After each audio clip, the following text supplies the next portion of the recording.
Welcome to this month's episode of RTO Insights, brought to you by the Association of Progressive Rental Organizations, the nation's rent-owned trade association, and sponsored by Rent Direct, a division of Nationwide, the country's largest retail buying group.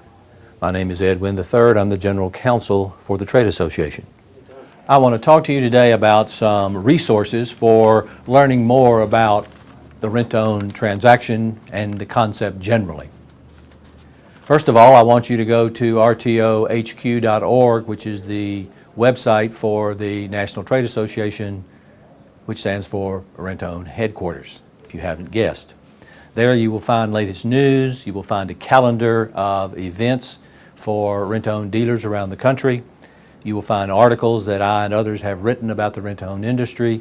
You can get the bankruptcy manual to help you when customers file bankruptcy, and any number of other items that are on that website. So that's the most important resource that I can give you for learning more about rent-to-own. The Trade Association has also developed a website for consumers to visit called shoprto.com, where consumers can go to learn about the rent-to-own concept and other tidbits about making their houses homes.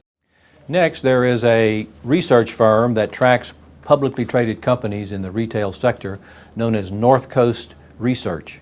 They have a website, northcoastresearch.com.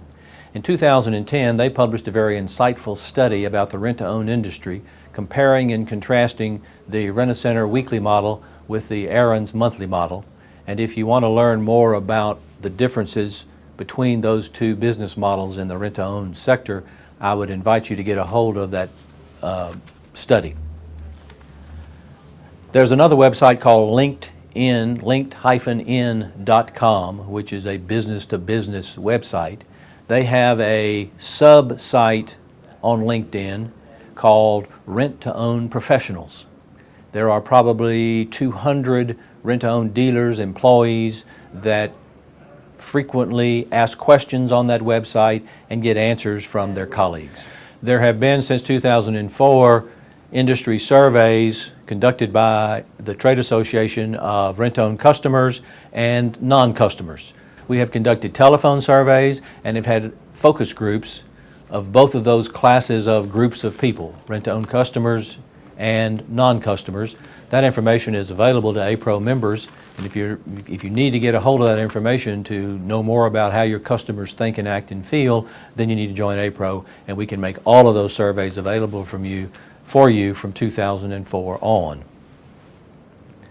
There is a non-industry survey from the Federal Trade Commission that was conducted in 2000.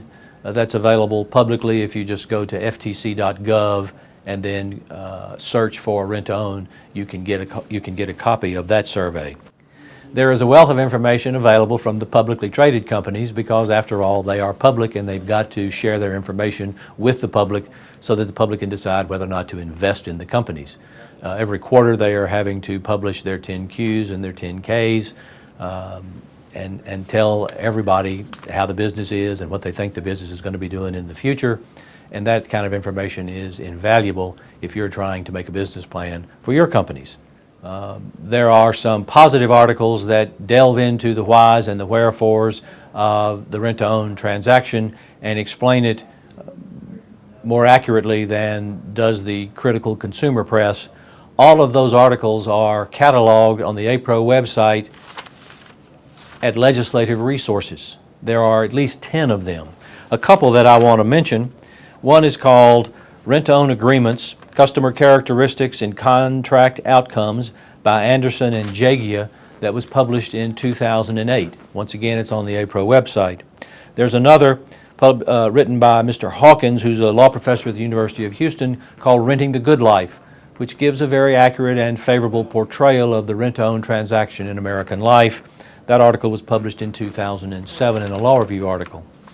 Finally, there is a reconsideration of rent-to-own, which delves into keep rates, published in 2001 by Anderson and Jackson. So I would invite you to go to the APRO website, Legislative Resources, and review those 10 articles for a more accurate and balanced picture of rent-to-own in the American economy than you're going to get from the popular press. Finally, I would be remiss if I didn't point out that Tom Devlin wrote an autobiography of his life in rent-to-own when he developed Rent-A-Center and then sold it. The name of his book is Playing Through. You can get it on Amazon.com. That concludes this episode of Rent-to-Own Insights. Until the next episode, treat your customers like royalty. They deserve it. I'm Ed Winn III.